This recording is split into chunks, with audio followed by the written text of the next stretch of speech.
E aí, meus amigos, vamos continuar então com nossa super aula aqui, fazendo nossas questõezinhas do nosso querido Enem. Agora já tem data marcada, vamos embora, né? Vamos para frente. Vamos lá então, já estamos acostumados, aqui não tem enrolação, aqui é direto ao ponto, tá certo? A atmosfera terrestre é composta pelos gases nitrogênio e oxigênio, que somam cerca de 99%, e por gases traços, entre eles o gás carbônico, vapor de água, metano, ozônio e o óxido nitroso, que compõe o restante 1% do ar que respiramos. Os gases traços, por serem constituídos por pelo menos 3 átomos, conseguem absorver o calor irradiado pela Terra, aquecendo o planeta. Esse fenômeno, que acontece há bilhões de anos, é chamado de efeito estufa. A partir da Revolução Industrial, século XIX, a concentração de gases traços na atmosfera, em particular o CO2, tem aumentado significativamente, o que resultou no aumento da temperatura em escala global. Mais recentemente, outro fator tornou-se diretamente envolvido no aumento da concentração de CO2 na atmosfera, o desmatamento. Considerando o texto, uma alternativa viável para combater o efeito estufa é: amigos, qual é a pergunta? De acordo com o texto, qual é a alternativa viável para combater o efeito estufa? Reduzir o calor irradiado pela Terra, promover a queima da biomassa, reduzir o desmatamento, aumentar a concentração de água ou remover moléculas orgânicas. Amigo, o que é que tem no texto aqui, amigão? Desmatamento. Então, meus amigos, aqui não tem muito o que se discutir.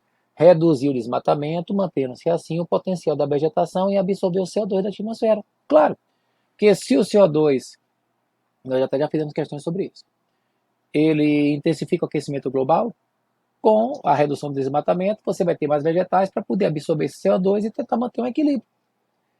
Simples assim. Sem enrolação, você vai para número 2. Essa é boa.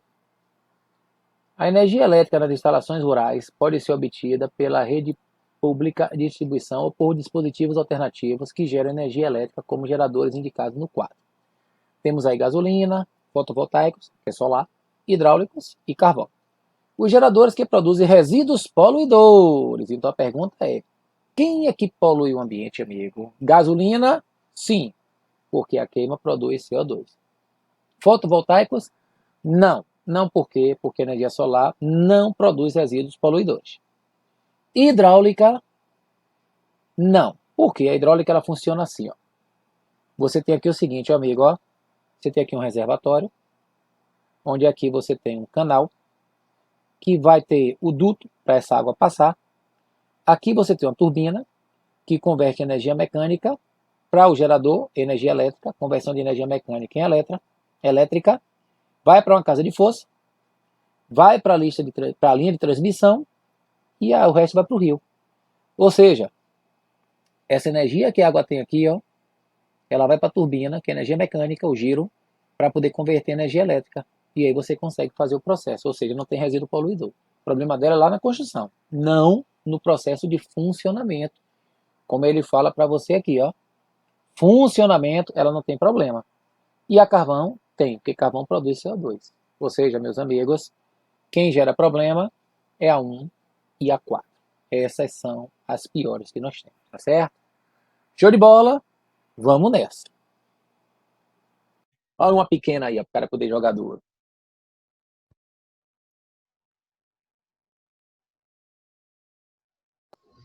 Na natureza, a matéria é constantemente transformada por meio dos ciclos biogequímicos. Além do ciclo da água, existem os ciclos de carbono, do enxofre, do fósforo, do nitrogênio e do oxigênio. O elemento que está presente em todos os ciclos nomeados é o... Obrigado, Camille. Então aí, meus amigos, olha o que ele fala para você, ó, ciclo, ciclo. O elemento presente em todos, sem faltar nenhum.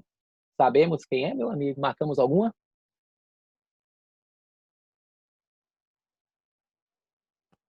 Essa eu fiquei meio em dúvida. Foi essa que você falou, que foi uma das três, né? Eu tava em dúvida entre o D e o E, mas eu coloquei letra D, oxigênio. Certo, certo. E o povo aí marcou mais alguma coisa?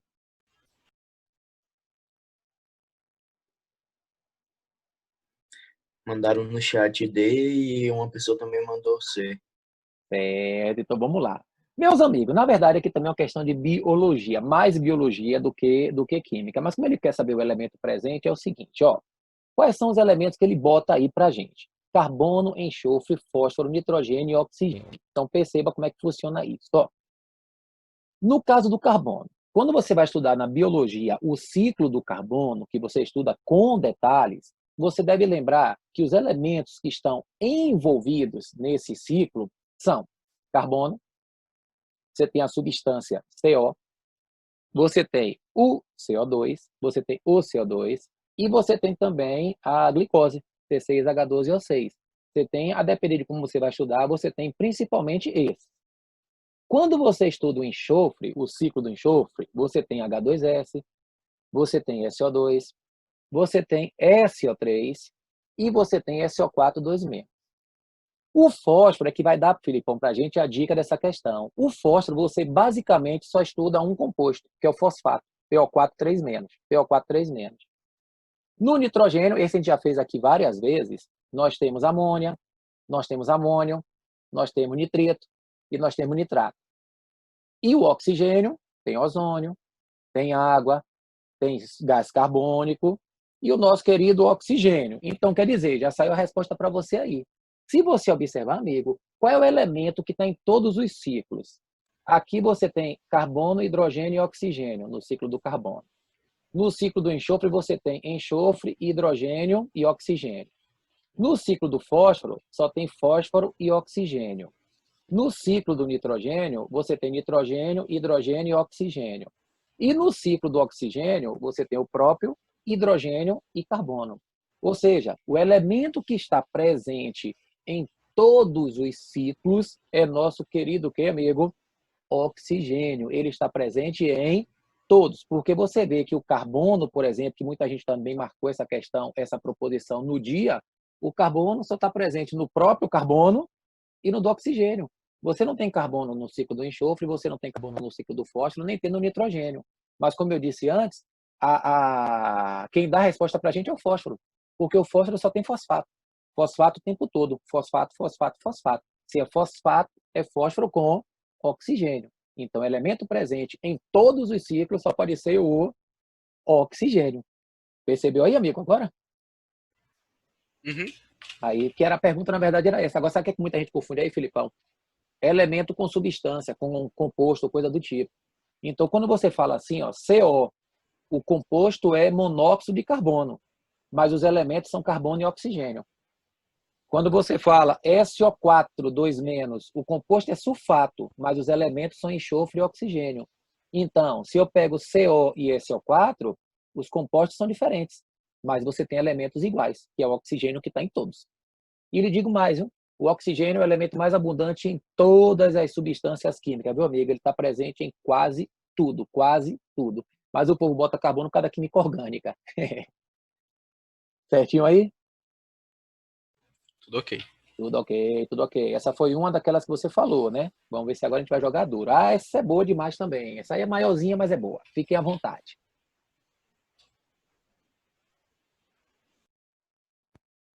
Na expectativa. Posso ler? Na hora, vocês que mandam aqui, quem manda é nós, rapaz.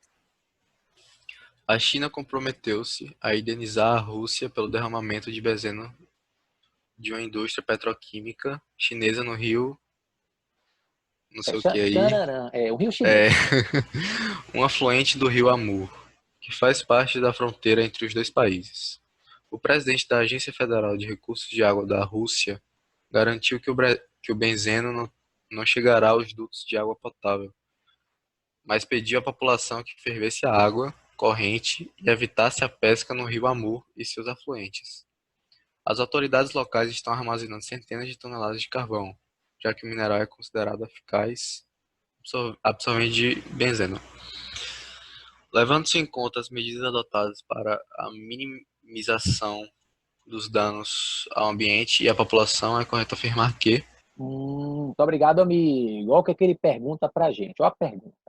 Levando-se em conta as medidas adotadas para minimização dos danos ao ambiente e à população, é correto afirmar que, então preste bem atenção, qual é o problema que nós temos aí? Contaminação com benzeno. está contaminado. Aí o que é que ele fala? A gente tem que letra por letra para ir matando. O carvão mineral, ao ser colocado na água, reage com benzeno. Repara, amigão, que ele fala o seguinte para você, ó. Ele diz que o benzeno não chegará aos dutos de água potável, mas pediu que a população fervesse a água, ou seja, não é bem esse carvão que vai fazer isso. Por quê? Preste bem atenção. Ele manda você ferver, e daqui a pouco eu vou lhe explicar por quê. Quando ele fala que o carvão mineral, ao ser colocado, reage com benzeno, ele fala que o carvão mineral, ó, é um eficaz adsorvente. E algumas aulas atrás, nós fizemos aqui uma animação com adsorção, que é diferente de absorção. Adsorção seria isso aqui, ó. Vocês estão lembrados daquela questão que nós fizemos aqui, onde uma molécula ela é adsorvida pelas outras, ou seja, ela é apenas envolvida pela outra, formando uma espécie de película. Ela não reage, ela não penetra, ela não faz nada disso. O que ela faz é envolver a molécula. Então, quando ele fala que o carvão mineral reage com benzeno, isso é absurdo, porque a dissorção não é reação. A dissorção é simplesmente envolver uma substância envolve outra e pronto. Então, ele dizer que é dissolvente, não, isso não funciona. Até porque o texto diz que é para a gente ferver água. Então, por que ferver? Porque o benzeno é esse cara aqui. Isso aqui é um hidrocarboneto. E todo hidrocarboneto, meus amigos, tem baixa temperatura de ebulição. Todos os hidrocarbonetos têm baixa temperatura de ebulição. E ter baixa temperatura de ebulição, isso é sinônimo de quê, amigo? É sinônimo de ser volátil. Baixa temperatura de ebulição é volátil. Então, agora eu estou começando a entender o que foi que ele falou. O que foi que o presidente falou. Ele disse o quê? Ferva. Por que ferver? Porque quando você aquece a água, quem vai embora primeiro é o benzeno e a água fica. Então, quando você tem um hidrocarboneto contaminando a água, o ideal é você ferver. Por que ferver? Porque ele é apolar, ele tem baixa temperatura de ebulição, ele é volátil, então a melhor forma que você tem de eliminar o hidrocarboneto é simplesmente com a fervura, que na verdade seria a sua letra B. O benzeno é mais volátil que a água e, por isso, é necessário que esta seja fervida. Aí vê que ele fala na letra C. A orientação para se evitar a pesca deve-se à necessidade de preservação dos peixes. Quer dizer, nada a ver. A orientação de você não pescar é porque se o peixe estiver contaminado e você comer o peixe, quem vai se contaminar é você. E apesar do animal ter a vida que a gente valoriza, mas, infelizmente ou felizmente, eu não sei, você tem que preservar a vida humana, tá certo? Para o cara ficar ligado. O benzeno não contaminaria os dutos de água potável, porque seria decantado naturalmente no fundo do rio. Isso é outro absurdo. Por que absurdo? Porque o benzeno, os hidrocarbonetos, eles são mais leves do que a água, são menos densos. Se eles são menos densos, significa dizer o quê, amigo? Que eles não vão decantar, eles não vão afundar, eles iriam flutuar. Flutuar. A poluição causada pelo derramamento de benzeno na indústria chinesa fica restrita ao rio Songhua, quer dizer, não é restrita ao rio. Se você tem um problema, e o rio, amigão, vai levando esse problema, ó, até onde for. Tanto é que a gente tem aí nosso riozão São Francisco, e você vê, se você tiver um problema em Minas Gerais, ele pode chegar na Bahia ou pode chegar em Pernambuco. Então, o pessoal tem que tomar cuidado com essas coisas para não vacilar. Então, se ele falou ferver, meus amigos, você não tinha como perder essa questão, que a maneira rápida seria o quê? Se eu tenho que ferver, é porque ele vai embora com facilidade. Se ele vai embora com facilidade, é porque ele é volátil e você marcava a questão rapidamente. Certinho aí? Bacana. Bacana, bacana, bacana, amigo. Vai jogando duro. Ó, essa é boa, viu? Essa é muito legal, gosto muito dessa. Adicionar quantidades de álcool à gasolina, diferentes daquelas determinadas pela legislação, é uma das formas de adulterá-la. Um teste simples para aferir a quantidade de álcool presente na mistura consiste em adicionar uma solução salina aquosa à amostra de gasolina sob análise. Essa metodologia de análise pode ser usada porque Ok, amiga, muito obrigado. Meus amigos, isso que ele está lhe dizendo é o teste que nós deveríamos fazer nos postos de gasolina. Por quê? Porque o pessoal adultera a gasolina colocando mais álcool do que deveria. Todo ano, a Agência Nacional do Petróleo, ela diz o quanto deve ter, o máximo que deve ter de álcool presente na gasolina, a depender das condições que nós vamos ter naquele ano. Isso varia, geralmente, de 10 pontos, né? Entre 20% e 30%, e isso é o normal deles determinar. Só que é o seguinte, o que é que nós temos? Ó, ele quer saber o que é que essa metodologia faz, por que você pode usar, o que é que você tem de mais nisso aqui. Isso é o seguinte, ó, ele fala que consiste em adicionar uma solução salina aquosa a uma amostra dessa análise. O que é que você faz?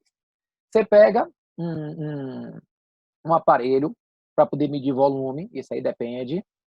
Você coloca, geralmente 50 ml, mas o valor numérico não importa para a gente nesse momento. Você coloca uma quantidade de gasolina. Só que essa gasolina, meus amigos, essa gasolina, que é um hidrocarboneto, é composta por hidrocarbonetos, ela tem álcool. E o álcool ele tem essa particularidade. Ele tanto mistura com a água quanto mistura com a gasolina. Você tem o álcool, que é um radical saturado, e a hidroxila. Essa hidroxila é que é a parte polar do álcool. E esse R, que é o radical, é a parte apolar. O que faz com que o álcool ele seja, eu vou até falar disso com mais detalhe no futuro, mas posso lhe adiantar agora. Ele seja anfifílico. Ele tem duas afinidades. A afinidade tanto pela água quanto pela gasolina. Por isso que ele é usado para limpeza.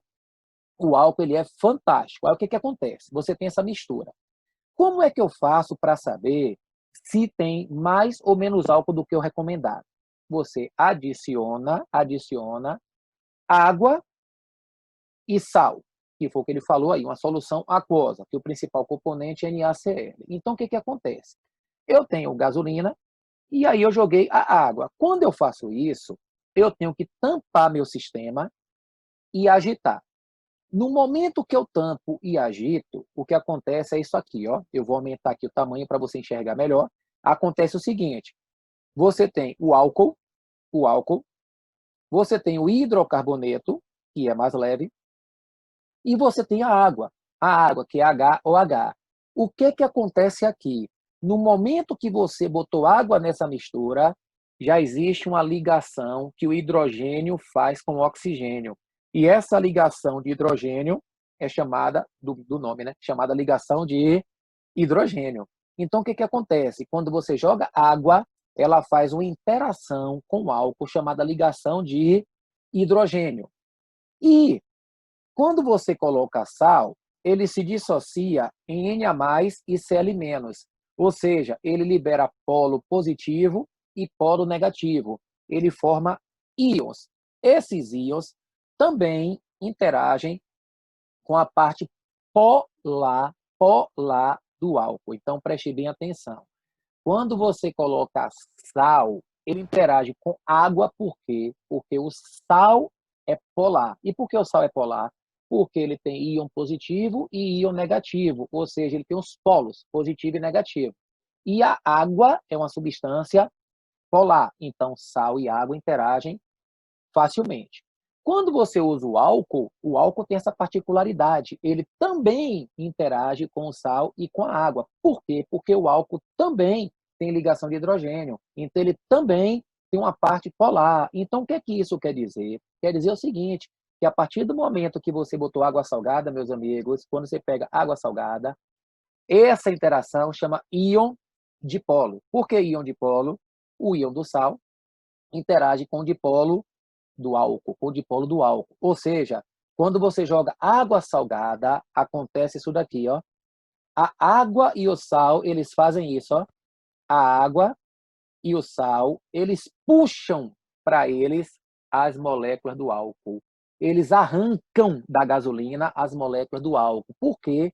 Porque eles têm carga positiva e negativa. É como se fosse um ímã. É como se você colocasse nas devidas proporções um imã. A partir do momento que você colocou água salgada, você botou várias cargas positivas e negativas. Essas cargas positivas e negativas atraem o álcool e deixa a gasolina pura, sozinha, sem nada. Então, desse jeito, você consegue medir a quantidade real de gasolina que existe e você, com as contas devidas, faz as regrinhas de 3 e vê mais ou menos se ele está ou não dentro do padrão. Então, como é o esquema?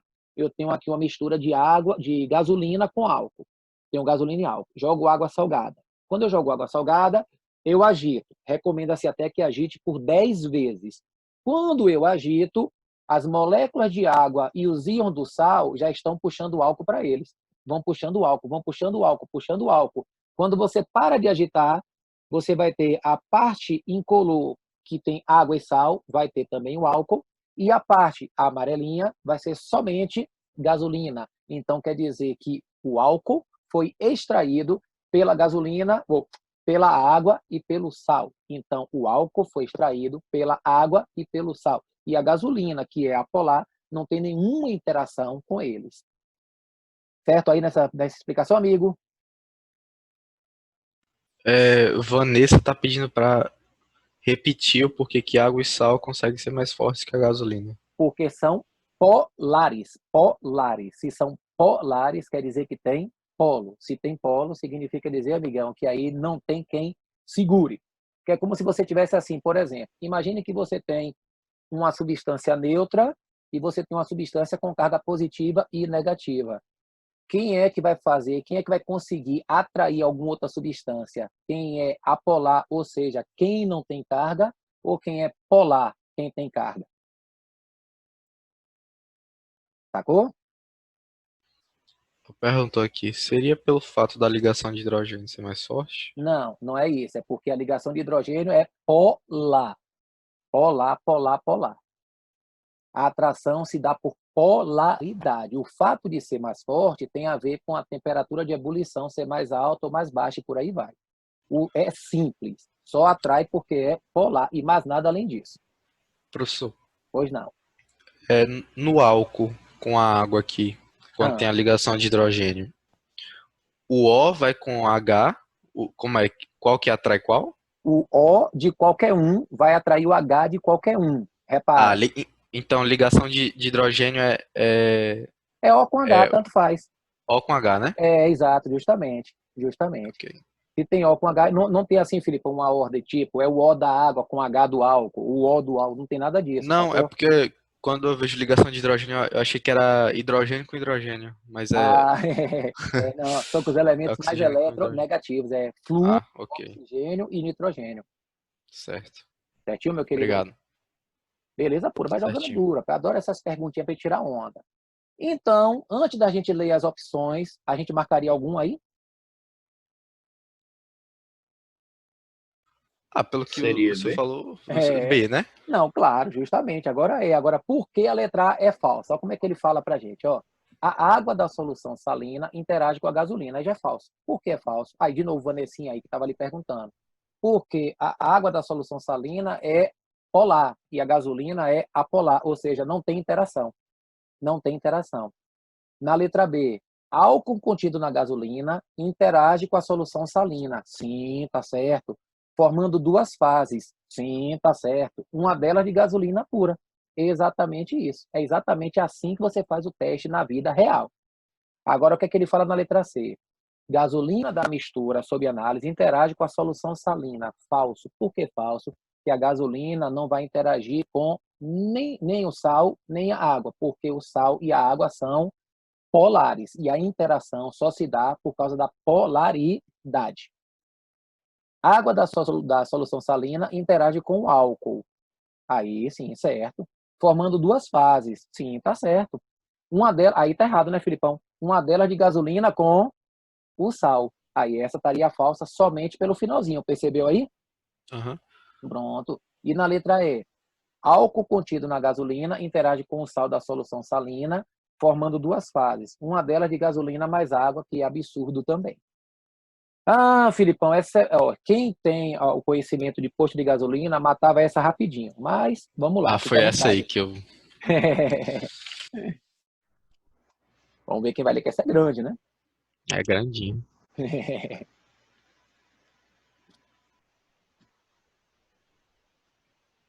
Cadê Camille? Cadê Camille? Camille e Daniel, né? Porque Daniel também. É. Que enorme. Vamos lá. Controle de qualidade é uma exigência da sociedade moderna na qual os bens de consumo são produzidos em escala industrial.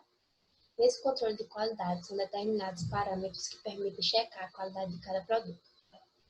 O álcool combustível é um produto de amplo consumo muito adulterado, pois recebe a adição de outros materiais para aumentar a margem de lucro a quem o comercializa.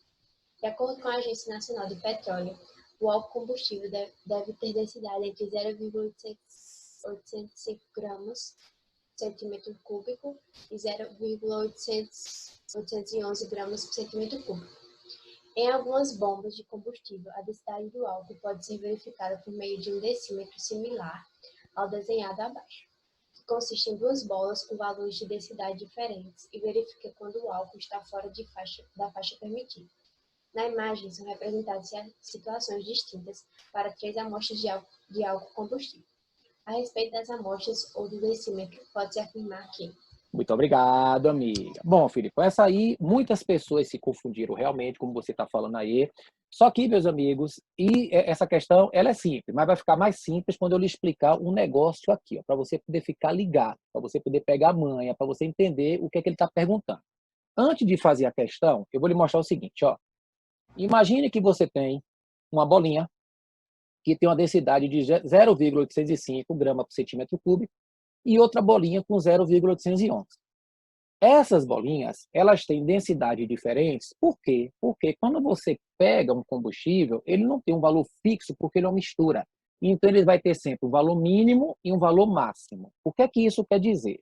Quer dizer o seguinte, ó, Filipão, imagina que eu tenho aqui uma amostra que a densidade dessa amostra que você pegou é de 0,820 gramas por centímetro cúbico. Só um exemplo para você entender como é que funciona esses densímetros. Bom, se é 0,820, o que é que isso quer dizer? Eu ainda não sei que é 0,820. Mas aí o que é que eu faço? Ela é mais densa do que o recomendado, porque ela está acima de 0,811 e 0,805. Você pega a bolinha e joga.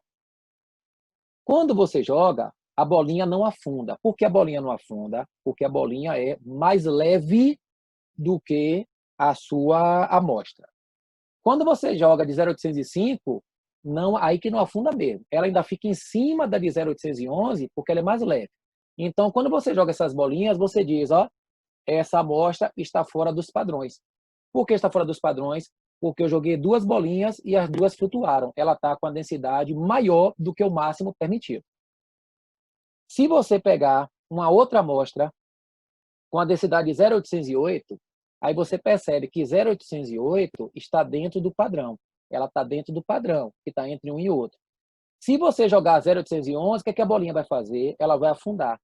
Por que a bolinha vai afundar, amigo? Por quê? Porque você está colocando uma bola que tem uma densidade maior do que a amostra que você tem. Quando você joga de 0,805, o que é que ela faz? Ela flutua. Por que ela flutua? Porque essa bolinha é mais leve do que a sua amostra. Aí você chega lá na hora do teste e diz, ó, essa amostra está dentro do padrão, porque a bolinha mais pesada ficou no fundo e a bolinha mais leve ficou em cima. Então significa dizer que eu tenho aí uma densidade dentro do que eu quero. Quando você pega uma amostra de 0,800, por exemplo, 0,800 menor do que o que você quer, quando você joga a bolinha 0,811, ela afunda. Quando você joga a bolinha 0,805, ela afunda também. Significa dizer, então, que a sua amostra também não está no padrão. Sua amostra está mais leve do que o permitido. Então, na primeira, você tem uma amostra mais pesada, maior do que o máximo, e na terceira, você tem uma amostra menor do que o mínimo. Essas bolinhas têm que ter densidade diferentes, por quê? Para que você tenha uma amostra dentro do padrão. ela não pode nem ser menor que 0,805, nem ser maior do que 0,811. Então, é assim que a gente faz. Muito isso a gente faz no laboratório de química, viu? Pega nossas esferas, que nós já conhecemos a densidade, e colocamos nos líquidos. E aí a gente sabe mais ou menos quanto é a densidade daquela mistura. Pelas bolinhas que se coloca, eu só sei dizer se está dentro do padrão por essa do meio. Porque se eu pegar aqui, por exemplo, Filipão, ó, essa primeira, se aqui fosse 0,830, elas continuariam flutuando. Se fosse 0,850, elas continuariam flutuando. Significa dizer que nessa primeira amostra aqui, amigão, qualquer valor acima de 0,811 vai acontecer a mesma coisa. Por isso que quando você pega as amostras, uma bolinha tem que ficar em cima e uma bolinha fica embaixo, para dizer que ela está dentro do seu padrão estabelecido. Deu para perceber como é que você usa o densímetro aí, amigo? Agora sim. Agora sim, muito bem, agora sim. Aí agora também acho que já vai achar a resposta, né? Mas você percebeu que o Enem gosta de confundir aquilo que é simples? Uhum, Pois é, sim. mas vamos lá que a gente vai jogando é duro, ó. Agora, sem eu falar nada, a gente marcaria que letra aí, sem eu dizer nada. Quer dizer, eu já disse É, quase tudo, né? letra D? Letra D. Foi, e Letra essa D. questão, pronto, porque quando o cara vai no posto de gasolina, ele vê lá o densímetro e vê bem isso que eles botam lá, para poder indicar que, principalmente o álcool, ele está dentro do padrão, uma bolinha flutuando e uma bolinha afundando, para poder o cara se ligar. Mas vamos na questão. A respeito das amostras do densímetro, pode-se afirmar que, o que é que eu tenho aqui? Eu tenho esse densímetro, e ele fala que a densidade tem que ser 0,805 e 0,811. Então, ele já me deu dois valores aqui para poder estar nesse intervalo. Quando ele me diz isso, essa aqui eu já tenho certeza, Filipão, que é uma amostra menos densa. Por que essa amostra é menos densa? Porque as bolinhas flutuaram. Quando elas flutuam, amigão, essa amostra é menos densa do que aquilo que desculpa, a bolinha é menos densa do que a minha amostra, que eu estou falando da amostra, mas é a bolinha. Por quê? Porque ela está flutuando. Mas eu sei que essa bola aqui de baixo é mais densa do que a bola de cima. Porque quando você coloca as duas, quem fica em cima é mais leve, quem fica embaixo é mais pesada. Se as duas aqui, ó, sempre assim, ó, uma bolinha menos densa, uma bolinha mais densa. Uma bolinha menos densa, uma bolinha mais densa. A mais leve fica em cima, a mais pesada fica embaixo. Mas se elas flutuam, é porque a amostra está acima do valor do máximo permitido. Se elas estão separadas, elas estão ok. Está dentro do padrão estabelecido. Se elas estão afundando, é porque a amostra é mais leve, ela é menos densa do que o padrão estabelecido. Aí você vê que ele fala, na letra a densidade da bola escura deve ser 0,811. Não, não é a bola escura que deve ser 0,811. A bola de 0,811 deve ser a branquinha, porque ela que está tá mais embaixo. Então, é ela que deve ser mais pesada do que a outra.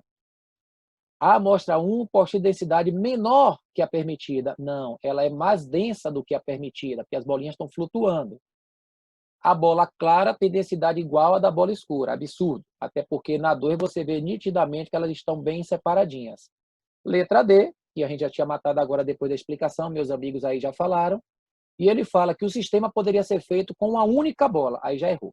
Porque quando você tem intervalo, amigão, você tem que ter dois parâmetros, dois extremos, Filipão. O máximo e o mínimo. Colocou o máximo e o mínimo, resolveu o seu problema tranquilo e despreocupado. Certinho aí agora? Quer dizer, foi bom por causa Agora sim. da primeira explicação, né? Que ali fica legal, fica massa. Eu adoro fazer aqueles slides assim, ele flutuando, você joga a bolota, fica bem massa, né? É, Eu acho massa também. Vai jogando duro, amigo, jogando duro. Ah, essa aí é boa também, essa é legal. Essa é pequena. vai, eu vou ler então, se é pequena. Nos tempos atuais, grandes esforços são realizados para minimizar a dependência dos combustíveis derivados de fontes fósseis, buscando alternativas como compostos provenientes de fontes renováveis, biodegradáveis e que causem menos impacto na atmosfera terrestre. Um combustível renovável, X, de grande importância econômica obtido a partir da equação genérica. Com base na equação, o referido combustível renovável é Aí, meu amigo, muito obrigado. Ele está lhe perguntando quem é esse combustível X que é renovável. Sem eu dizer nada, marcamos alguma letra aí? Eu, essa aqui eu fiquei em dúvida. Ah, Aí eu, então, aí deu pra eliminar algumas. sim. Eliminou qual? Ou quais? Eu, Butano, assim, propano, gás é natural. isso aí. Rob, isso aí, beleza. O butano e o propano já elimina logo, que são do petróleo. O gás natural depende também, viu? Porque depende desse gás natural bem, mas tudo bem. Agora, sabe qual é a manha dessa questão aí, Filipão? É o seguinte, sacarose, não é sacarose que nós temos aqui? Aham. Sacarose, pronto. E sacarose é o quê, amigão? Sacarose é açúcar. Açúcar. Qual é o combustível que vem do açúcar, meus amigos? Quem é que vem do açúcar? Etanol, velho. Exatamente, amigão. O cara já fazia rapidamente, mas o certo mesmo, para demorar, seria assim, né? Você tem que saber um combustível renovável. Pronto. Renovável já elimina alguns. Como você falou, o Vitor falou e Robson falou, beleza. Já elimina alguns.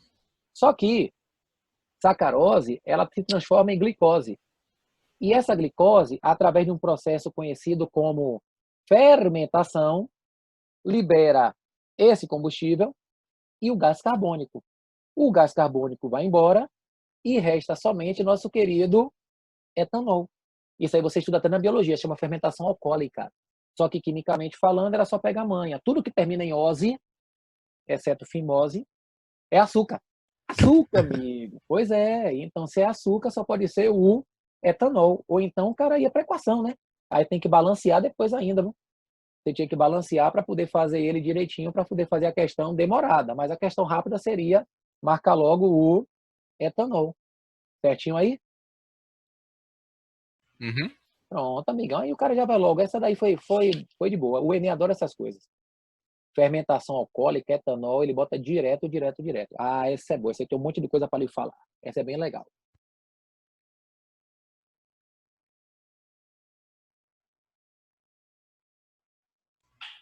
Camille? Processo de industrialização da mamona. Além do óleo que contém vários ácidos graxos, é obtida uma massa orgânica, conhecida como torta de mamona.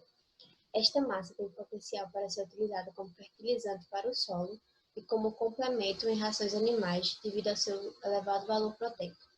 No entanto, a torta apresenta compostos tóxicos e alergênicos, diferentemente do óleo da mamona. Para que a torta possa ser utilizada na alimentação animal, é necessário um processo de descontaminação.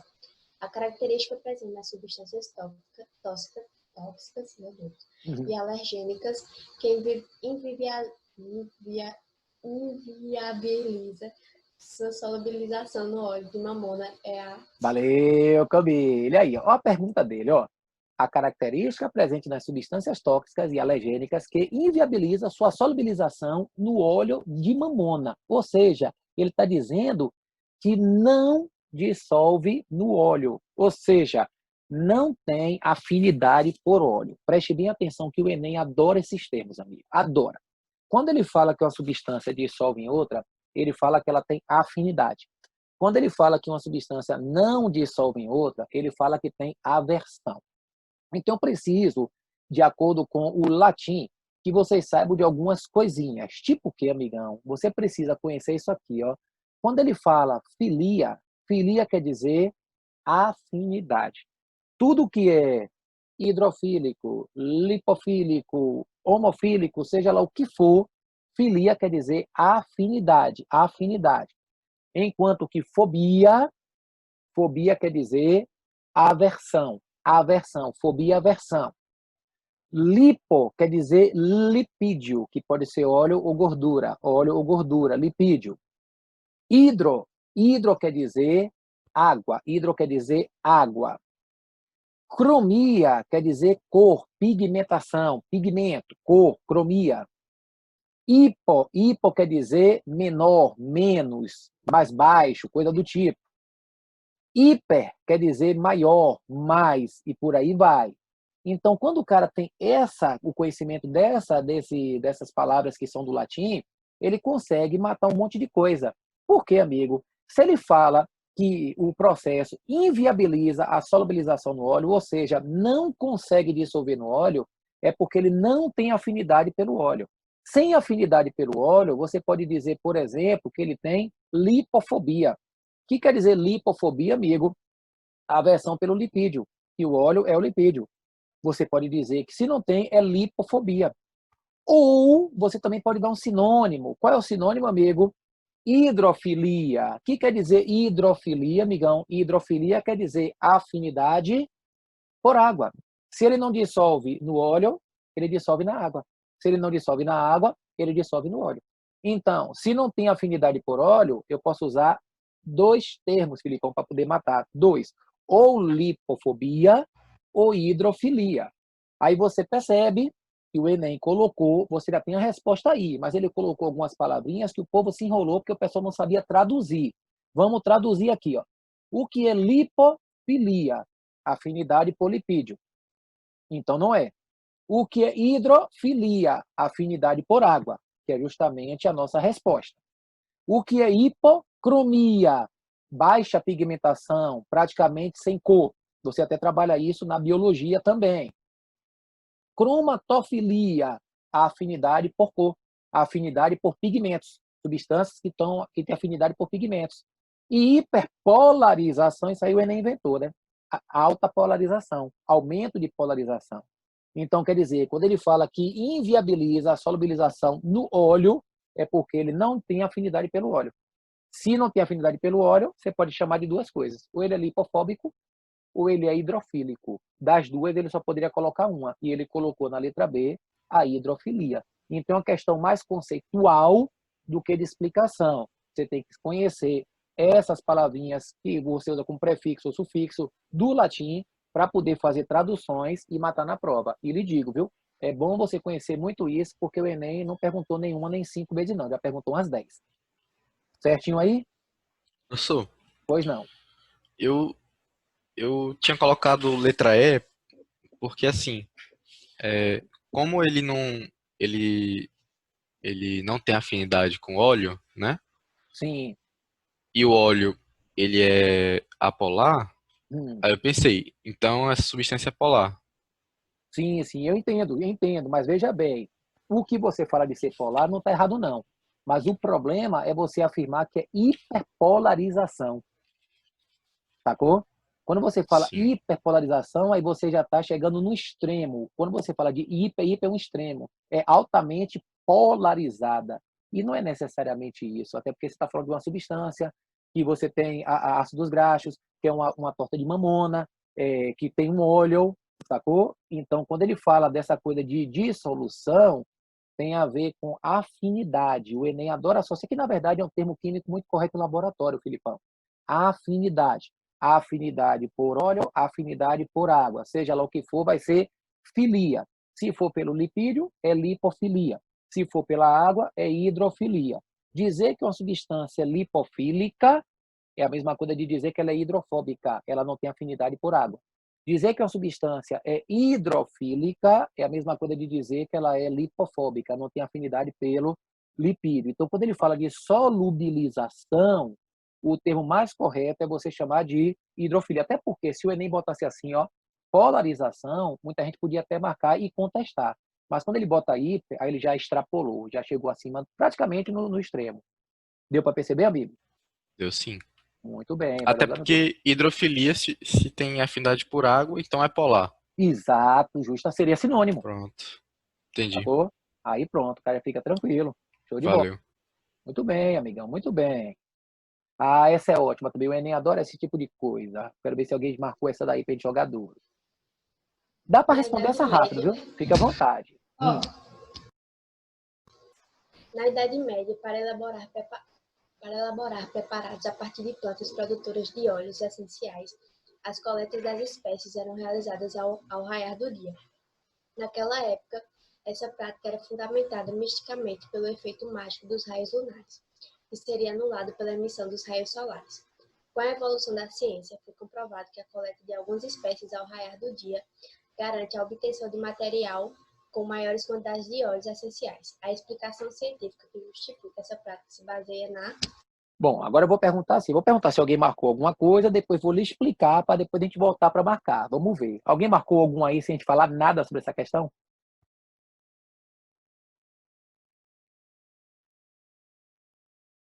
Essa é muito doida, viu? Não sei se tá certo, mas eu acho que eu marcaria A. Eu, Aí, Robertson. Ei, Mas é por aí mesmo, Filipão. É mais ou menos isso aí, porque o cara, mesmo que ele tenha dúvida, ele vai conseguir matar. Eu vou lhe explicar por quê. Ó. E eu, fale, fica eu à acho que vontade. eu fiquei em dúvida na E, não sei. Sim, sim, sim. Que aí também a gente vai falar sobre isso, para poder o cara ficar ligado. Agora, o que é que nós temos aqui? Ó? Óleos essenciais. Isso aí tem lá na nossa aula de cetona, a última aula que eu tinha colocado para vocês. Óleos essenciais, só que não tem um processo de extração. Óleos essenciais são substâncias que produzem aroma, das folhas, geralmente, das flores ou coisa do tipo. Como é que isso funciona? Funciona mais ou menos assim, ó. Imagine que aqui você tem uma caldeira que tem água e ela vai ser aquecida. Quando você aquece essa água ela vem por essa tubulaçãozinha aqui bonita, na forma de vapor, e vem para aqui, ó, para essa outra caldeira, ainda na forma de vapor, e aí ela começa a aquecer. O óleo, ele é apolar, ou seja, a temperatura de ebulição dele é baixa. Então, com o aquecimento da água, o que acontece aqui, amigo? Acontece que essas plantas que estão aí dentro vão começar a liberar óleo pela alta temperatura de ebulição que a água tem em relação ao óleo. A água aquece essas plantas, não queima a planta. Veja como o processo é legal, ó. Fica aqui o vaporzão bonitão, só aquecendo, e o óleo começa a fazer isso aqui, ó. Ó, vapor de água que consegue passar vem junto com o óleo. Só que você sabe que eles não se misturam. Então, o que está acontecendo? Você aqueceu a água, ela se transformou em vapor, o vapor aqueceu as plantas e liberou o óleo, e a água vai arrastando esse vapor. Isso chama extração por arraste, que a gente até comentou quando a gente estava tendo aula presencial. Isso chama extração por arraste. Ela arrasta o óleo e o vapor de água que vem para esse condensador. Esse condensador, que o que é que o condensador faz? Separa a mistura óleo, que fica em cima, que é mais leve, e água. Aí, por essa torneirinha, você consegue obter o óleo chamado de óleo essencial. Então, de novo, você tem aqui uma caldeira, você aquece a água. A água vem na forma de vapor para esse outro sistema, onde as plantas que têm os óleos essenciais vão receber essa alta temperatura. Aí a água não se mistura com óleo, não reage com óleo, ela apenas arrasta. Aí vai arrastando, vai saindo água e óleo. Água na forma de vapor e óleo. Quando vem para o condensador, a água se transforma em líquido. Então a água vem para cá, bonitona, e o óleo fica por cima, porque o óleo é mais leve. Então, dessa forma, você consegue obter os chamados óleos essenciais, que o pessoal coloca em alimentos, coloca em medicamentos, coloca em cosméticos e coisa do tipo. Alguém falou aí, Filipão? Renan? É, não. Não? Acho que ele Renan apertou. falou que apertou sem querer. Ah, foi sem querer, foi? Certo, tudo bem. Então vou aproveitar e vou falar de novo. Só para o cara ficar ligado, rapidinho. Então aqui o que é que ele faz? Ó, a água é aquecida, o vapor de água vem para o outro sistema, arrasta os óleos que vão sair das plantas, vai condensar e depois você vai separar a água do óleo e você vai obter os óleos essenciais. Deu para perceber aí, amigo? Deu. Pronto, agora veja bem, veja bem. O que é que ele fala para nós aqui, ó? A explicação científica que justifica essa prática. Qual é a prática? O cara chega para você e fala que, com a evolução da ciência, foi comprovado que a coleta de algumas espécies, ao raiar do dia, garante a obtenção de material com maior quantidade de óleos essenciais. Claro, por que ele fala isso? Antigamente o pessoal achava que os raios lunares tinham um efeito mágico. Olha como é que é essa história rapidinho para não perder muito seu tempo. O pessoal achava assim, ó, que durante a noite a lua lançava os raios sobre as plantas, E quando chegava de manhã bem cedo, que o sol não tinha nascido ainda, eles conseguiam obter mais óleo do que de meio-dia, por exemplo. Então, eles achavam que o fato de ter mais óleo de manhã cedo era porque a lua emitia uns raios mágicos. Só que não é nada disso. O que acontecia, amigão? Quando chegava no sol de meio-dia, a temperatura ia lá para cima. Se aumenta a temperatura, qual é a tendência desse óleo? É fazer o quê, amigo? Evaporar. Esse óleo vai embora mais facilmente. Então, quando você tem a noite, diminui a temperatura, os óleos ficam acumulados. Quando você tem o dia, aumenta a temperatura, os óleos vão embora. E isso, quando você fala de aumentar ou diminuir a temperatura, só tem a ver com uma propriedade. Qual seria a propriedade, amigo? Seria o quê? A sua evaporação, que na verdade seria a sua volatização, foi o que a gente falou do benzeno lá. Então, quando ele fala isso para você, quando ele está fazendo uma relação de raio lunar com raio solar, é só para poder associar a temperatura. Uma vez que você associou a temperatura, já era. Aí, Filipão, quando ele chega para você e fala assim, ó, liberação das moléculas do óleo, como você falou, no processo de fotossíntese, fotossíntese não tem nada disso. Fotossíntese é você usar o quê? O açúcar, usar oxigênio, produz gás carbônico e produz água. Não tem nenhum óleo envolvido no processo de fotossíntese. Óleo na fotossíntese não existe. Deu para perceber, amigo, aí? Deu, agora ficou claro. Pronto, show de bola. Então agora vamos pelas opções. Quando ele fala assim, ó, volatização de substância de interesse, isso aí, amigão, o óleo é uma substância polar que tem baixa temperatura de ebulição, logo é volátil. Então significa dizer que fotossíntese já seria errado. De novo na letra D, você percebe que ele fala de novo de fotossíntese, oxidação do óleo pelo oxigênio produzido na fotossíntese, já é absurdo de novo. Outro absurdo também que ele colocou foi quando ele falou de orvalho. Orvalho nada mais é do que isso aqui, ó. Eu até gosto muito do orvalho. Quando as folhas ficam cheias de gotículas de água. Eu acho massa isso, acho bonito pra caramba. Água não tem a ver com óleo. Orvalho é água, água, só água e mais nada além de água. Não tem nenhuma maneira de você obter um óleo quando você fala de orvalho. E polimerização, a gente até vai estudar isso, vai ser nosso último assunto do ano. Polímero é uma macromolécula resultante da reação que você tem com monômeros. Monômeros quer dizer, não tem nada a ver com o que ele está falando. Então, a única opção que você teria realmente, depois que você falou isso, seria a letra A. E muita gente, Filipão, acertou essa, foi por eliminação. Como está falando de óleo, fotossíntese eliminou. Orvalho é água, não tem óleo. Polímero, totalmente fora de contexto. Só restaria, mesmo que fosse chutar, a letra A. Certinho aí? Uhum. Agora fica bom, né? Que o cara vai tirando onda, tranquilo, de boa. Aí, ó. Substâncias encontradas em flores, ervas, frutas. O pessoal usa muito óleos essenciais. É bem legal. Eu gosto também. Eu acho massa. Ah, agora essa daí é mais rápida. Eu vou fazer um desenho aqui dos compostos orgânicos, identificação de função. Aí, infelizmente, eu não tenho muito o que explicar. Aí é mais a questão de bater o zoião e marcar. Esse desenho dá trabalho, hein, Felipe? Pode fazer, tá vendo? É, vamos lá, né? Fica à vontade. É, a curcumina, substância encontrada no pó amarelo alaranjado, extraído da raiz da cúrcuma ou açafrão da Índia, aparentemente pode ajudar a combater vários tipos de câncer, o mal de Parkinson e o de Alzheimer, e até mesmo retardar o envelhecimento. Usada há 4 milênios por algumas culturas orientais, apenas nos últimos anos passou a ser investigada pela ciência ocidental.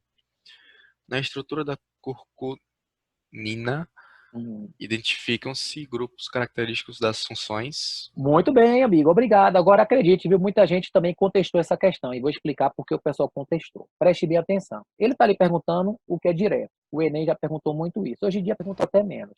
Função orgânica. Aí não tem muito o que eu lhe explicar. É mais a questão do cara lembrar, né? Quais são as funções. Alguém marcou alguma letra antes de eu falar alguma coisa aí?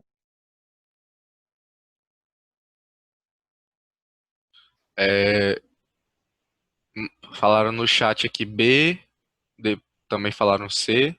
Ah, Deixa eu ver se. Falaram B de novo aqui. Pronto. Eu, Diga. eu coloquei letra D. Letra D. É, muita É, gente, muita gente marcou isso aí também. Vou lhe mostrar aqui agora qual é o lance. Ó. Bom, primeiro vamos ver se a gente vai juntos aqui. Identificar a função. Isso aqui é uma função. Sabemos que função é essa aqui, amigão, que tem o oxigênio entre carbonos? O que é que vocês me dizem? Pode ficar à vontade. éter. Amigão, Ah, pois eu fiquei é. procurando o éter e não vi, velho. Pois é, esse aqui nós chamamos de grupo metox, que a gente vai falar até na próxima questão, que é só um carbono com oxigênio. Isso é um éter. E esse cara aqui seria o quê?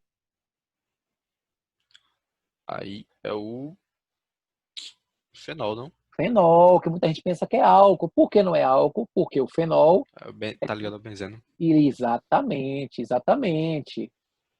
E esse aí, ó, C dupla O. C dupla O é o quê? Hum, deixa eu ver.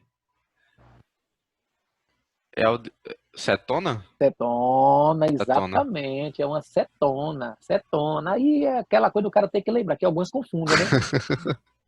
Agora, Aldeído o carbono é primário, né? e tem que ter o hidrogênio também. O aldeído nunca está no meio de uma cadeia. O aldeído sempre está na extremidade. Pronto. Sempre, sempre, sempre. Beleza.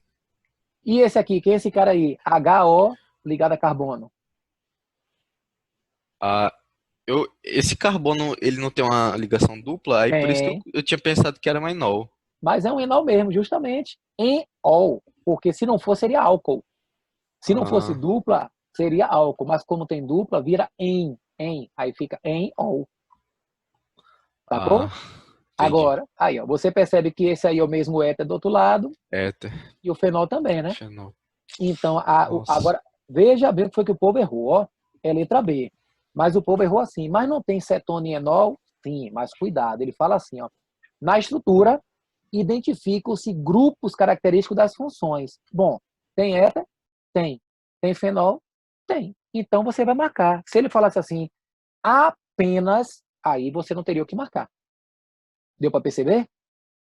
Se ele Deu. falasse assim, ó, apenas os grupos, aí você não teria o que marcar. Mas se ele falasse, tem éter e cetona? Tem. Tem enol e fenol? Tem. Tem enol e cetona? Tem. Então não tem como o cara discutir essa daí, sacou, amigo? Aham. Muito Eu me bem. perdi mais no éter, que eu não tinha visto. Sim, mas isso aí infelizmente confunde. É quando eu terminar as funções oxigenadas, que já está perto, eu vou fazer um resumo de todas elas mesmo para poder você assistir, para lembrar de todos os grupos. E onde é É. que tem assim, a diferença de cada um, para o cara não perder essas questões. Porque não tem muito o que falar, né? Essas questões, na Aham. verdade, é assim, não entender, na verdade não é entender ou não entender, é lembrar ou não lembrar, né? Muito bem, muito bem, muito bem. Para poder jogar duro, que essa não tem muitas explicações. E essa 11 aí, chegamos a fazer essa questão? Vamos ver, né? Vamos ver quem vai ler para nós. Ah, é muito grande. Camille, lê aí, que você gosta. Os pesticidas modernos são divididos em várias classes, entre as quais se destacam os organofosforados, materiais que apresentam efeito tóxico agudo para os seres humanos. Esses pesticidas contêm um átomo central de fósforo ao qual estão ligados a outros átomos ou grupo de átomos como oxigênio, enxofre, grupos metóxi ou etóxi, ou um radical orgânico de cadeia longa.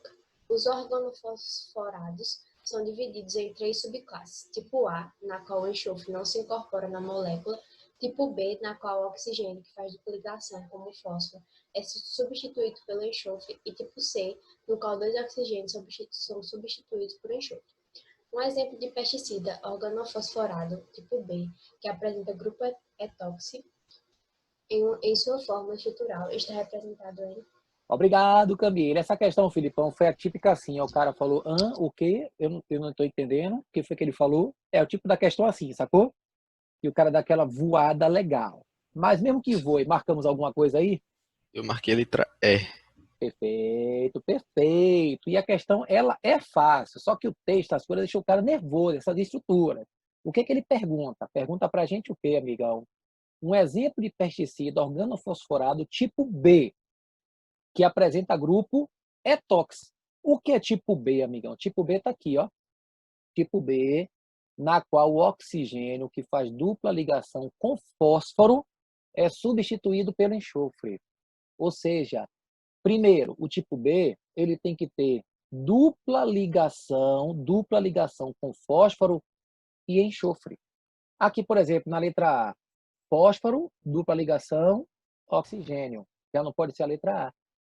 Na letra B, fósforo, dupla ligação, enxofre. Pode ser. Na letra C, fósforo com enxofre dupla. Na letra D, a mesma coisa. Na letra E, a mesma coisa. Então, inicialmente, eu posso eliminar a letra A, porque a letra A não tem dupla ligação com enxofre. Sai o oxigênio e entra o enxofre. Agora, o que facilita mais é quando ele fala disso aqui, ó, grupo etox. Etox. Ele tem que ter um grupo etox na fórmula. O que é um etox, amigão? Etox vai ser isso aqui, ó. Se você observar para esse cara, isso aqui, esse grupo você chama de metox. Por que se chama de metox? Porque você tem um carbono, que é met, com oxigênio, que também está lá na nossa aula de éter. Então, esse O com CH3 chama de metox. Met-ox. Met, um carbono, ox, oxigênio. Repara que a letra C tem a mesma coisa. O mesmo grupo, o grupo metox. O grupo metox. A letra D não tem, porque isso aqui vai ser nossa penúltima função, isso aqui é um éster. C dupla O, isso aqui é éster, éster. E quando ele fala de ox, ele fala de éter, grupo metox, oxigênio com algum radical, como por exemplo aqui. Aqui, ó, esse grupo é igual ao de baixo. Aí você pode perceber que você tem quantos carbonos? 2. Se tem 2 carbonos, vai ser o que ele está ali procurando. Ele está procurando o grupo etox. Então, esse é o organofosforado que ele procura, que tem dupla com enxofre e o grupo etox, etox, que é etox. Ou então você já podia, antes de marcar, já fazer direto. O que é etox? Etox é você pegar 2 carbonos ligados ao oxigênio. Aí, se você observar, o único que tem 2 carbonos com oxigênio é justamente o que Filipão marcou aí. É justamente a letra E.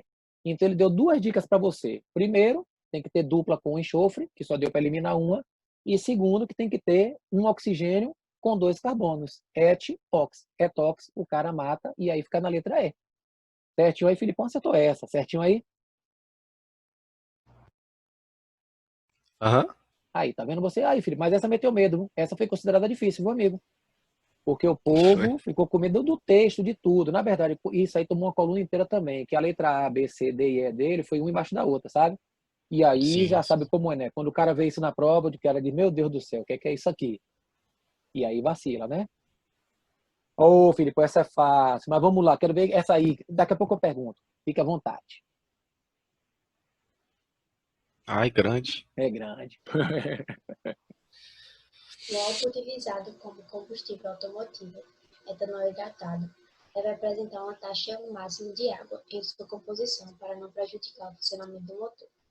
Uma maneira simples e rápida de estimar a quantidade de etanol em misturas com água é medir a densidade da mistura, água e etanol, com a fração percentual de massa de etanol, Fe, dada pela expressão, em que Me e Ma são as massas de etanol e de água na mistura, respectivamente, a uma temperatura de 20 graus Celsius. Suponha que, em uma inspeção de rotina em determinado posto, tenha se verificado que 50 centímetros cúbicos de álcool combustível tenham massa igual a 45 gramas. Qual é a fração percentual de etanol nessa mistura? Obrigado, Camille. Ó, a pergunta direta, ó. Qual é a fração percentual de etanol nessa mistura? Ele dá aqui, Felipe, uma fórmula, não sei para quê. Por quê? Olha o que ele fala para nós. Ó. A fração percentual é um Fe. E ele diz que você tem 50 centímetros cúbicos e 45 gramas. O que é que você tem que fazer? Tem que observar o seguinte. Ó. Ele me deu um gráfico. Toda vez que o Enem dá gráfico, você tem que olhar a abscissa e a ordenada. Abscissa e ordenada. Olhar os dois. Isso aqui é o que, amigo? densidade grama por centímetro cúbico. Grama por centímetro cúbico. Aí você pode fazer de duas formas. Ou você vai achar a densidade por fórmula ou por regra de 3. Vamos fazer dos dois. Preste bem atenção. Eu tenho que achar densidade, porque o meu gráfico me dá aqui, ó, densidade. Então, o que é que eu faço?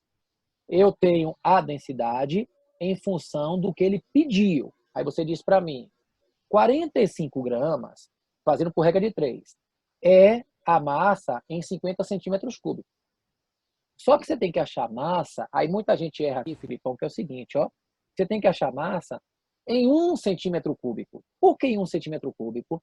Porque o gráfico, ele dá em grama por centímetro cúbico. Grama por centímetro cúbico. Ou seja, é a massa em gramas em 1 centímetro cúbico. Aí você pode simplificar, se você quiser, que vai dar 9 e 10 dividir por 5 os dois lados, vai dar 9 décimos, é 0,9. Ou então, você pode fazer com fórmula. Densidade é massa sobre volume. A massa é 45 e o volume é 50. 45 dividido por 50 dá 0,9, a mesma resposta. Então, quando você vê assim, ó, grama por centímetro cúbico, você tem que achar em 1 centímetro cúbico. Metro por segundo, você tem que achar em 1 segundo.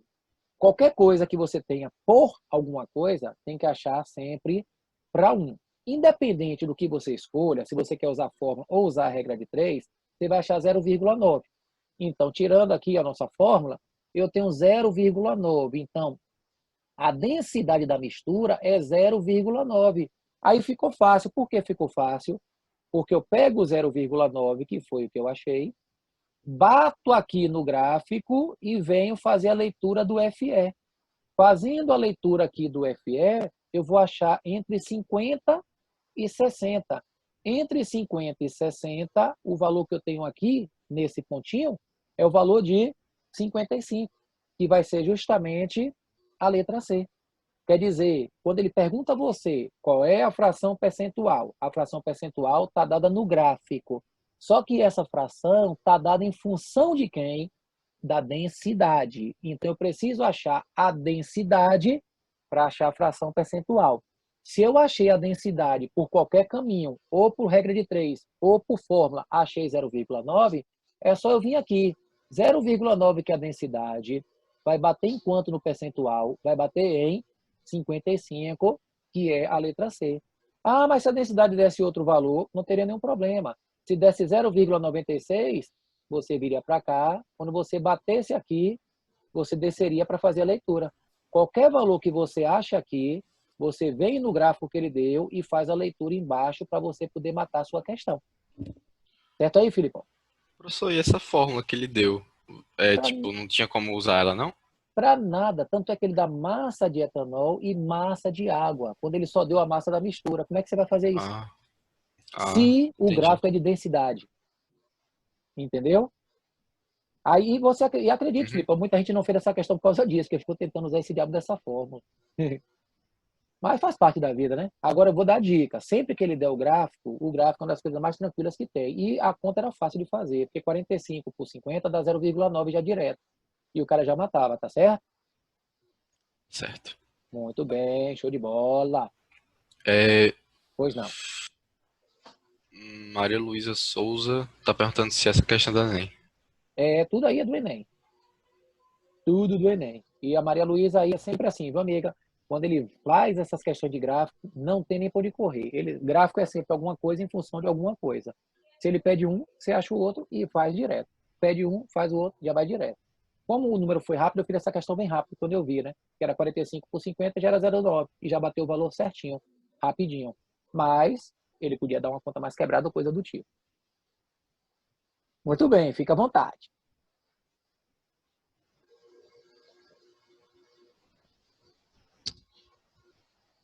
As emissões de dióxido de carbono por veículos são dependentes da constituição de cada tipo de combustível.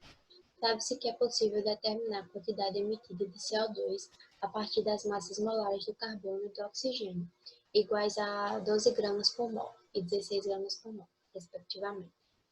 Em uma viagem de férias, um indivíduo percorreu 600 quilômetros em um veículo que consome 1 litro de gasolina a cada 15 km de percurso.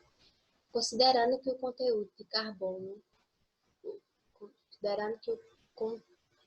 carbono em 1 litro dessa gasolina é igual a 0,6 kg, a massa de CO2 emitida pelo veículo no ambiente durante a viagem diferente descrita é igual a... Valeu, Camille. Aí, ó. Qual é a pergunta dele, ó? Considerando o conteúdo do carbono em 1 litro de gasolina igual a 0,6 kg, qual é a massa de CO2 que ele vai emitir nessa viagem? Bom, é uma questão também que não tem muitas explicações, é mais separar os dados, interpretar e mandar ver. Bom, ele fala que a massa do carbono é 0,6 quilos quando você tem 1 litro de gasolina. É o que ele dá aqui para a gente. 1 litro de gasolina é igual a 0,6 quilos. Ele quer saber qual é a massa de CO2. Só que ele quer saber a massa de CO2 quando você tem as massas molares. Ele fala que o carbono é 12 e que o oxigênio é 16. Diz que a distância que vai ser percorrida é de 600 quilômetros e que o consumo é de 15 quilômetros para cada litro de gasolina. Bom, se eu vou andar 600 quilômetros consumindo 15 quilômetros por litro, o que é que isso quer dizer? Inicialmente, que 15 quilômetros eu gasto 1 litro. Mais 600 quilômetros, eu vou gastar quantos litros? Eu vou achar um volume e vou gastar 40 litros de gasolina. Vou gastar 40 litros de gasolina. Só que ele disse para a gente que 0,6 quilos de carbono corresponde a 1 litro de gasolina. Qual vai ser a massa, então, de carbono que eu vou ter em 40 litros de gasolina? Em 40 litros, eu vou ter 24, 40 vezes 0,6. E muita gente, Filipão, perdeu essa questão porque parou aqui, viu, amigo? Por quê? Porque chegou na letra A e marcou. E não está certo não, amigão? Não. Por que não está certo? Porque ele está falando de carbono, mas está pedindo CO2.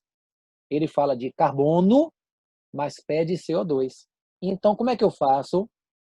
No CO2, o que é que você tem? Ó, um carbono, então você tem um carbono, vezes a massa dele, que é 12, mais 2 oxigênios, vezes a massa dele, que é 16. Então, você vai ter 44 gramas de CO2. Aí, preste bem atenção. A sua relação é para achar massa de CO2. E como é que eu faço isso, amigo? Você faz da seguinte maneira. Você tem aqui, ó, 12 ou 44 gramas de CO2. Em 44 gramas de CO2, você tem 12 gramas de carbono. Repara aqui, ó. 44 é a massa do CO2. Mais dos 44 de CO2, do carbono é somente 12. Então, em 44 gramas de CO2, eu tenho 12 de carbono. 44 de CO2 tem 12 de carbono. E qual vai ser a massa de CO2 se eu usar 24 quilos de carbono? Aqui o pessoal também erra. Sabe por que o pessoal também erra? Porque o pessoal pensa assim, ó, mas eu não posso botar quilo embaixo de grama? Pode. Por que eu posso? Porque se aqui é grama e aqui é grama, se aqui é quilogramas, aqui já vai sair em quilogramas, que sua resposta está toda em quilo. Então, quando você tem uma relação grama-grama, se aqui é quilograma, aqui já sai em quilograma. Senão, você tinha que transformar 24 quilos em gramas e achar uma resposta, depois iria destransformar. Ia mudar de novo, quer dizer, você transforma e destransforma, você não fez nada. Então, não precisa. Você pode aqui já simplificar. 24 por 12, isso dá 2. Então, 2 vezes 44 dá simplesmente 88 quilos de CO2, que essa sim é a sua resposta. Então, preste bem atenção. Ele fala de carbono e fala de CO2. Por isso que é bom as pessoas, quando vão fazer essas questões, botar C de carbono e CO2, que é do gás carbônico. Ele diz que 0,6 quilos de carbono tem 1 litro de gasolina. Então, ele tem uma distância de 600 quilômetros, que vai gastar 15 quilômetros para cada litro de gasolina. Se 15 quilômetros eu gasto 1 litro, 600 eu gasto quanto? Eu gasto 40 litros. Como em 1 litro de gasolina tem 0,6 quilos de carbono, 40 litros de gasolina vai ter quanto? 24 quilos de carbono. Mas ele não quer carbono, ele quer CO2. Como o CO2 tem carbono, eu posso fazer a relação. 12 do carbono mais 32 do oxigênio dá 44 de CO2. Então, em 44 de CO2, eu tenho 12 de carbono. Qual vai ser, então, a massa de CO2 se eu tiver 24 kg de carbono? Fazendo a conta, que até o dobro, nem precisava muito de conta aí. Como 24 é o dobro de 12, eu faço 88 e não preciso transformar. Porque se é grama a grama, se eu tenho 1 quilo, a resposta já sai em quilogramas também. Certinho aí, amigos? Ótimo. Perfeito. Ótimo, perfeito, perfeito, perfeito, Filipão. Matemática é bom. Agora muita gente errou, amigo, porque foi no 24 direto, viu? Direto, direto, direto. Deu vacilo, né? Infelizmente. Faz parte da vida. Mas tudo bem.